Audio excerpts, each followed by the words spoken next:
안녕하십니까. 공병호 TV의 공병호입니다. 여러분의 후원과 구독 신청이 부정선거를 밝히고 국내외 널리 알리려는 공병호 TV의 활동에 힘을 더해줄 것입니다. 방송 시작하겠습니다. 의견을 남겨주신 분들 가운데서는 자주 반짝거리는 그런 의견들이 있습니다. 이완구 님이 남겨주신 내용을 함께 공유하는 그런 시간을 갖도록 하겠습니다. 첫 번째는 조작 근거는 있는가? 이완구 님의 주장입니다. 발단은 선거 결과였습니다. 왜 사전투표와 당일투표 사이에 차이가 큰가였습니다. 이성적으로나 과학적으로 이해가 가지 않는 부분이었습니다.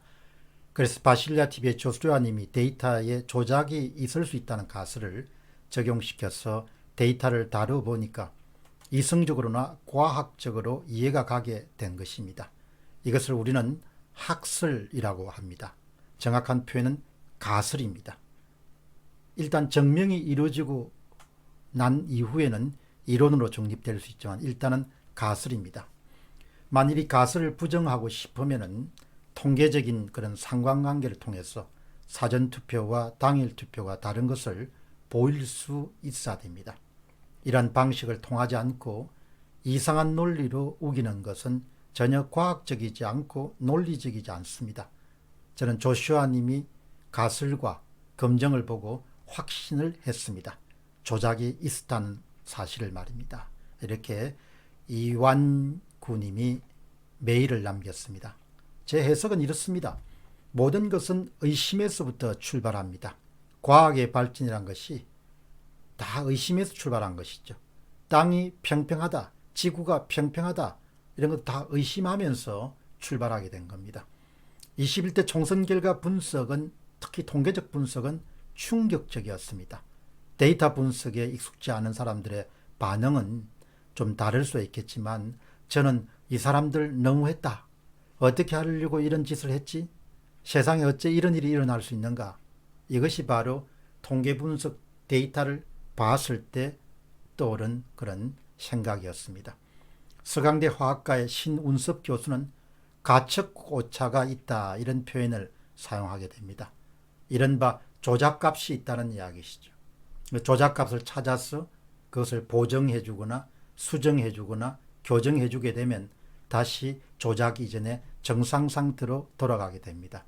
바로 지금 우리가 다루고 있는 21대 총선은 조작값과 보정값을 사용하지 않고서는 절대로 일어날 수 없는 그런 인위적이고 자기적인 괴상한 그런 데이터가 만들게 된 겁니다. 이렇게 해서 통계적 조작이 있었다는 그런 가설이 성립되게 됩니다. 만일 조작이 없었다라고 주장하는 사람들은 이것을 뒤집어 줄 수 있는 과학적으로 반박할 수 있는 그런 논거를 찾아서 제시할 수 있어야 되죠. 절대 그럴 리가 없다. 이렇게 자신이 갖고 있는 경험이나 그냥 판단을 우기는 것은 정말 대책 없는 부류의 인간에 속한다고 밖에 볼 수가 없습니다. 통계적으로 너무나 자기적인 겁니다. 이제 그 다음 단계, 2단계 작업은 어떻게 조작했는가? 이것은 사실 지금쯤은 검찰 수사가 시작돼서 검찰이 밝혀야 될 일이죠. 그러나 사전 조작 문제를 관심이 많은 국민들은 지금도 애가 타는 겁니다.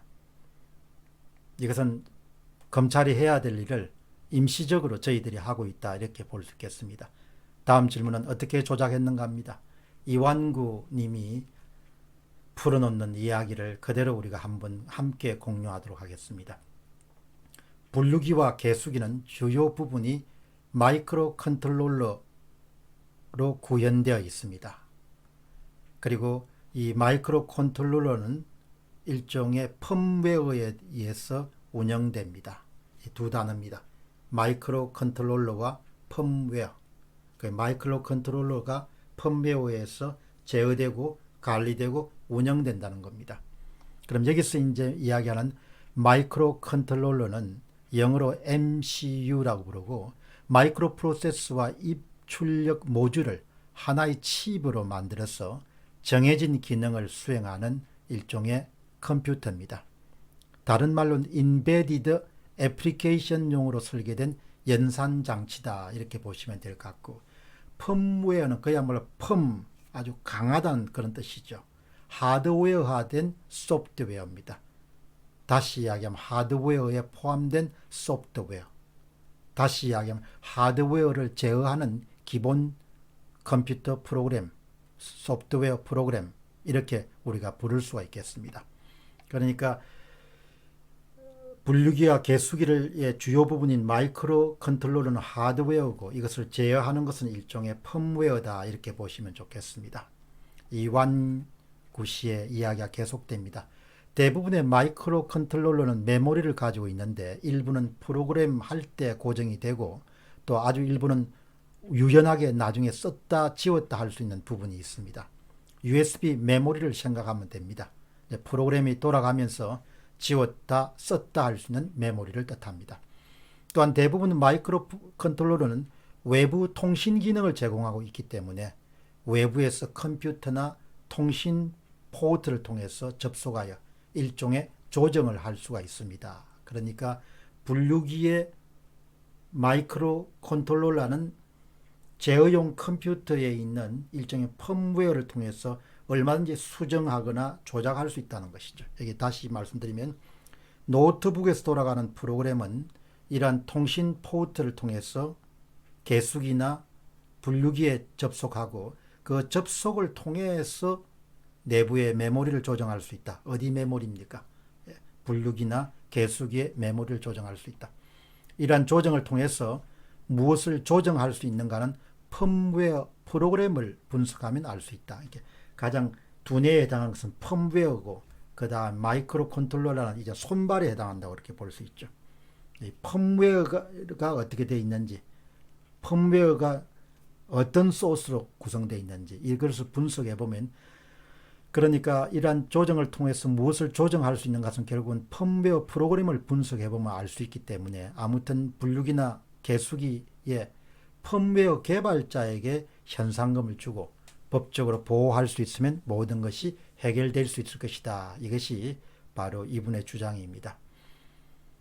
저 같은 전기, 전자공학 전공자가 보면 정말 현재의 문제는 너무나 명확한, 지금 이야기하는 사전투표 조작 의혹 사건은 별 것이 아닌데 일반 국민들의 눈높이 때문에 참 이해시키기가 쉽지가 않다. 뭐 일반 국민들뿐만 아니고 이른바 좀 배운 사람들도 굉장히 강하게 그런 주장에 대해서 반박하시는 분이 계시죠. 통계에 대해서도 착 보면 파악이 되고 어떻게 했는지를 대충 알 수가 있는데 일반 국민들에게 설명하기가 여간 녹록지 않은 그런 문제다. 어쨌든 하드웨어와 소프트웨어가 원래 고정되어 있는 것과 유동적인 것은 두 파트로 구성되어 있다. 이렇게 이야기를 합니다. 그런데 이완수님 이야기는 또 다른 그런 댓글에서 이렇게 제언을 합니다.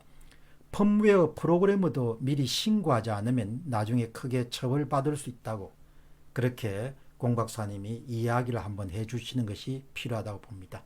아마도 회사와 중앙선거관리위원회는 비밀보호협정이 있을 것이고 회사와 사원 간에도 업무상 취득한 정보를 외부에 노출시킬 수 없는 그런 부분이 있을 것이다. 이 법조항의 허점을 명확하게 타파해서 펌웨어 프로그램에 제보를 받는 것이 이번 사건을 해결하는 데도 도움이 될 것이다. 이렇게 이야기를 합니다.